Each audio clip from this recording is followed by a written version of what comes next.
हाँ मित्रों, अब गिल्लू नहीं रहा। आप सब जानते हैं कि जब इसका आँख नहीं खुला था तब हमें यह मिला था और कितने प्यार से हमने इसको पाला था। ड्रापर में दूध पिलाकर, फिर इसको जब निमोनिया हो गया तब इसका इलाज कराकर रोज़ सुबह उठते यह हमें याद करता था, हमारी गंध महसूस करता था। इस अभी देखिए, ये इसका आँख नहीं खोला था तब भी ये हमारी आवाज़ को और हमारी गंध को, हाथ के गंध को महसूस करता था। फिर धीरे धीरे इसका आँख खुला। हमने इसको घर पे ही पेड़ जैसे कुछ चीज़ दिए ताकि यह चढ़ना सीखे। काफ़ी असफल हुआ, पर चूंकि जिस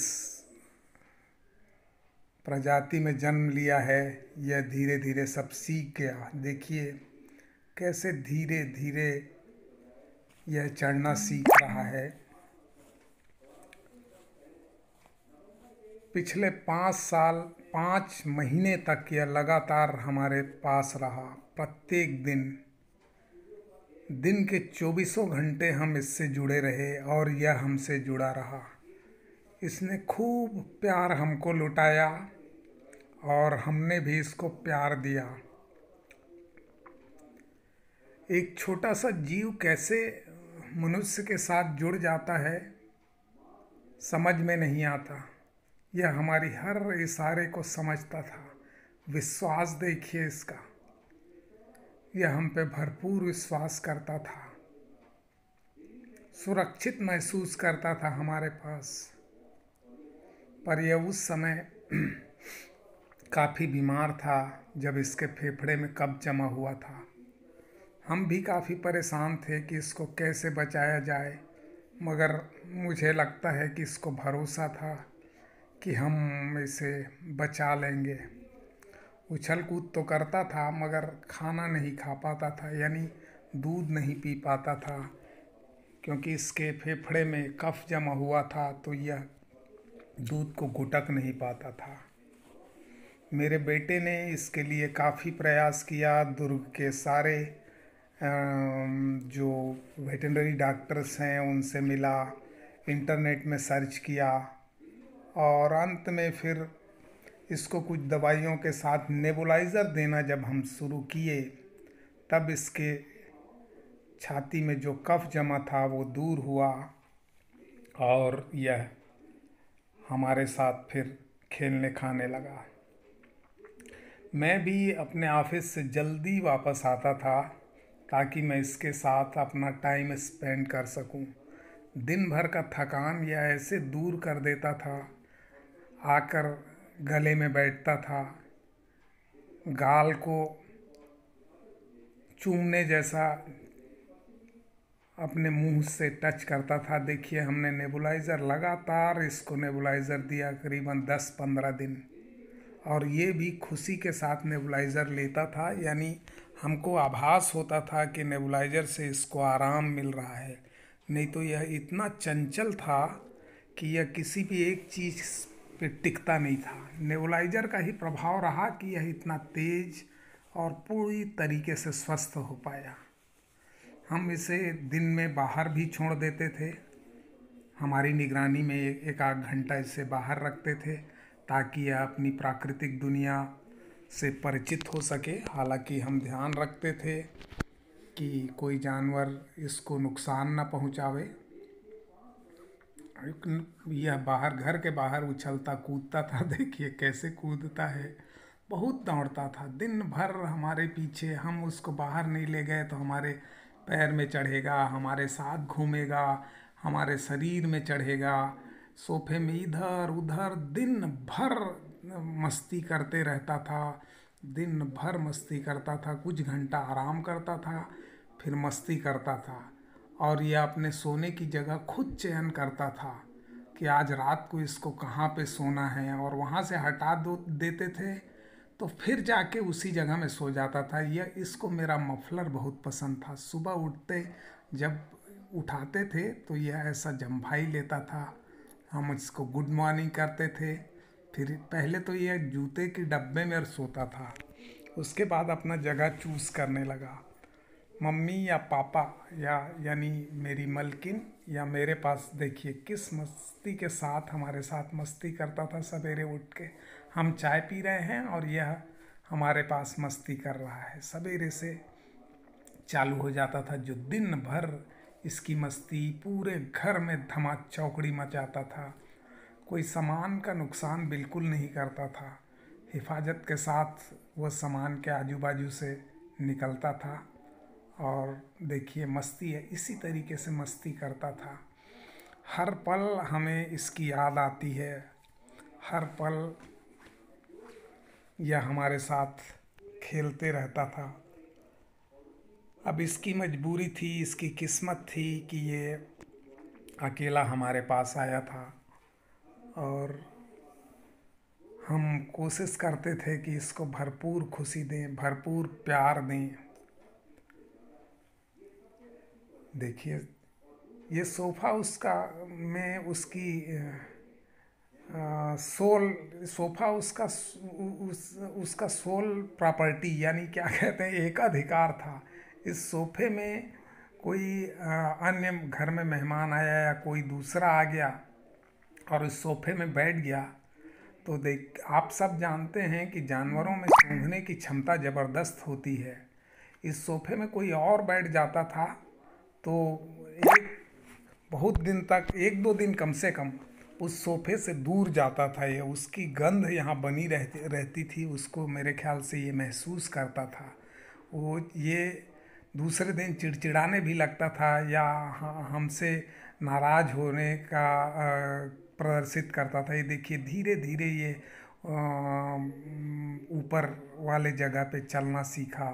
एक एक स्टेप हमने देखा इसका कि ये कैसे पहले घबराता था, फिर कठिन से कठिन जगह में चढ़ना चालू किया।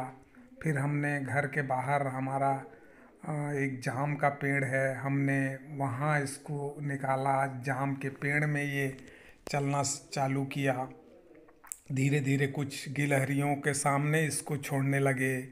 पर अफसोस कहते हैं कि जिस पशु को आप यदि घर में पाल लो उसके शरीर में मनुष्य का गंध यदि व्याप्त हो जाए तो फिर दोबारा उसको उसके जाति वाले लोग, उसकी बिरादरी वाले लोग उसको स्वीकार नहीं करते। शायद यही हुआ था हमारे गिल्लू के साथ। इसको मेरे घर के बाहर इसी के उम्र के 4-5 गिलहरी खेलते थे, मगर वो इसको एक्सेप्ट नहीं करते थे। वो इसको दौड़ाते थे। ये डर के मारे थोड़ी देर उनके साथ खेलने की कोशिश करता था, फिर वो जब दौड़ाते थे काटने के लिए तो ये दौड़ कर फिर घर आ जाता था। फिर भी मेरी मलकिन का कहना था कि इसको इसकी प्राकृतिक वातावरण में ही इसको छोड़ना है, इसका आदत बनाया जाए कि यह बाहर रहे और जीना सीखे। ये बाहर करके हम रोज़ छोड़ देते थे और पिछले 1 महीने से मित्रों हम इसको लगातार बाहर छोड़ रहे थे। और 10-15 दिन पहले तो यह हाल कर देता था यह कि सुबह 7 बजे जब मेरी श्रीमती जी उठती थी तो यह इंतज़ार करते हुए बैठक में बैठे रहता था। जैसे ही श्रीमती जी उठती थी उसके शरीर में कूदता था, हाथ को हल्के से काटता था। ये कभी हमको जोर से नहीं काटा, एक आभास दिलाने लायक दांत गड़ाता था। तो मिसेस के उंगलियों में हाथ दांत गड़ाता था, दरवाजे पे जाता था, बार बार दरवाजे की तरफ में कूदता था ताकि इसको छोड़ो। 7-7:30 बजे हम इसको छोड़ देते थे। इसकी मर्जी लगती थी तो 1 घंटा बीच में आता था, नहीं तो 6-6:30 बजे ये निश्चित बाहर से दौड़ते हुए आ जाता था घर। और हमने पर्दे को उठाकर इसका एक टेम्परेरी अरेंजमेंट इसका किया था। कपड़े के बीच में जाके ये सो जाता था, खाता था, थोड़ा बहुत पानी पीता था और जाके सो जाता था। पिछले एक महीने से इसकी यही दिनचर्या थी। हम भी खुश थे कि यह प्राकृतिक वातावरण में चला गया है। यहाँ के 4-5 गिलहरी जो इसके उम्र के थे वो इसको एक्सेप्ट नहीं कर रहे हैं, तो लगता था कि ये बाहर दूर में कहीं जाता होगा और खेल के आता है। हालांकि मेरा बेटा बाहर इसको देखने जाता था तो कहता था कि पापा ये अकेले खेलता है, किसी के साथ, किसी गिलहरी के साथ नहीं रहता, यह अकेले खेलता है करके। मगर क्या करोगे, किस्मत की हमने इसको यहाँ ले आया, इसको इसके बिरादरी वाले एक्सेप्ट नहीं कर रहे हैं, इसको बाहर प्रकृति में जाने का मन है और ये अकेले दूर जाकर पेड़ पौधा हर ये एक चीज़ और मैंने हम महसूस किया कि हर चीज़ को जानना चाहता था। क्यूरियोसिटी इतनी थी कि घर में कोई नया तकिए में खोल लग गया तो पूरा खोल को बड़े अंदाज के साथ देखता था। कोई नई चीज़ आती थी उसको अंदाज के साथ देखता था। और ये आप देख रहे हैं, मेरी हर बात सुनता था। मैं घंटों इससे बात करता था। और ये नाक को देखिए, नाक को जिसमें जो सांस ले रहा है ना, वो इसी तरीके से मेरे को आंसर देता था। या क्या बोलता था मैं नहीं जानता, पर जब मैं इससे बोलता था तो यह बड़े इत्मीनान के साथ मेरी बात सुनता था। बात तो खैर मानता नहीं था। मेरे को ये समझ में आता था कि यह मेरी बात समझ नहीं रहा है, पर सुनता ज़रूर था। और सुनने के साथ साथ नाक को, जैसे आपने अभी देखा ना, वैसे ही आँख में आँख मिलाकर नाक को कुछ करता था। तो लगता था कि कुछ बोल रहा है। अब हमारे जीवन में इसका 5 महीने का साथ था। यह 5 महीने हमें खुशी देने के लिए आया था। भरपूर खुशी दिया इसने और हमने भी इसको भरपूर प्यार दिया।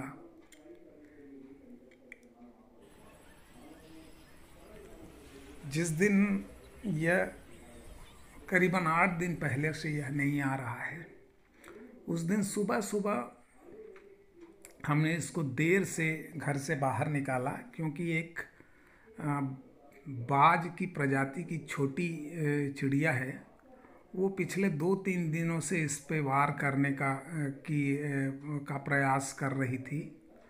तो हम उसको भगाते थे। ये अभी अब इतनी चतुर हो गई थी कि ये किसी पक्षी के हाथ में आने वाला नहीं था। यह चूँकि यह नर है, इसलिए मैं इसके लिए, गिलहरी के लिए पुरुष संबोधन दे रहा हूँ। तो आप यह मत समझिएगा कि गिलहरी को स्त्रीवाचक संबोधन न दे के पुरुषवाचक संबोधन ये क्यों दे रहे हैं।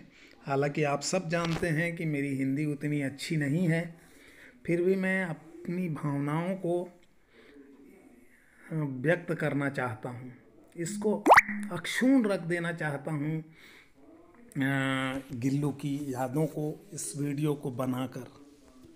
देखिए, हर चीज़ में इन्वॉल्व रहता था। मिसेस सेम छील रही है, उस पे पहुंच गया और खुद छीलने लगा। और सेम का बीज ये देखो, ये खा रहा है। रुई मिली, रुई को धुन देता था। सोफे से भी रुई निकालता था, हालांकि डांटते थे तो देखिए ऐसे ही मुंह उतार लेता था। पर फिर गलती चालू। हम कोशिश करते थे कि यह ऐसा कोई चीज़ ना रखें जिसको यह ख़राब कर दे। और मेरे से तो बहुत लगाव था इसका। मैं बाहर छोड़ता था इसको तो ये खेलता था, पेड़ में, पत्तों में, किसी भी चीज़ को खाने के लिए प्रयास करता था। पता नहीं, इस घर में तो खाता था, या भुट्टे की बीज ये और दूसरी चीज़ें हम खिलाते थे, तो बाहर निकलता था तो भी फूल पत्तों को खाने की कोशिश करता था, क्योंकि अपने साथी गिलहरियों को देखता था तो खाता था। और अक्सर हमारे शरीर में ही, घर जैसे ही घर आता है या दिन जब घर में रहता, तो जब आराम कर रहा है तभी वह दूर रहता, नहीं तो वो आके मेरी मिसेस के या ये आखिरी वीडियो है उसका, लास्ट वीडियो। इसके बाद जब वो गया फिर नहीं आया। ये मेरे एडीनियम के साथ काफ़ी खेलते रहता था। देखिए कैसे चढ़ रहा है।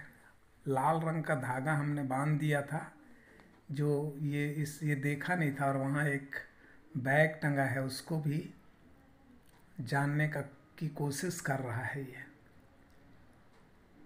एडीनियम। तो मेरे जो एडीनियम के पेड़ हैं उसमें अक्सर रहता था ये। छत में भी अकेले रहता, हम निश्चिंत हो जाते थे कि या तो ये छत में है या यहाँ से ऊब जाता था, तो वो दूर कहीं चले जाता था। सब बाउंड्री वाल में दौड़ते दौड़ते जाता था। और उसी तरीके से शाम को 7 बजे, कभी कभी 6:30 बजे, हालांकि ठंडी आ गई थी इसलिए हम लोग घबरा जाते थे, 6:30 के बाद अंधेरा होने लगता था, तो नहीं आ रहा है करके, मगर अचानक नज़र आता था कहीं से, दौड़ते दौड़ते आता था। और जैसे ही आता था, ये देखिए वहाँ से आता था, 2-3 दिन से उधर से आता था, सफ़ेद नीचे छत से, इस बाउंड्री वाल से दौड़ते दौड़ते दौड़ते दौड़ते वो आता था 6:30-7 बजे के करीब, जब लाइट जल गई रहती थी। फिर यहाँ से नीचे उतरता था और ये मेरे जाम के पेड़ में चढ़कर ऊपर के छत के बाउंड्री वाल में चढ़ता था। फिर दौड़ते दौड़ते, हम लोगों से किसी से नहीं मिलता था उस टाइम में, दौड़ते दौड़ते आता था, थका हुआ रहता था, शायद प्यासा भी, तो इसमें पानी पीता था। वो पानी जब पी लेता था तब हम इसके पास जाते थे और यह हमारे कंधे में कूद जाता था। फिर हम इसे नीचे घर में ले आते थे।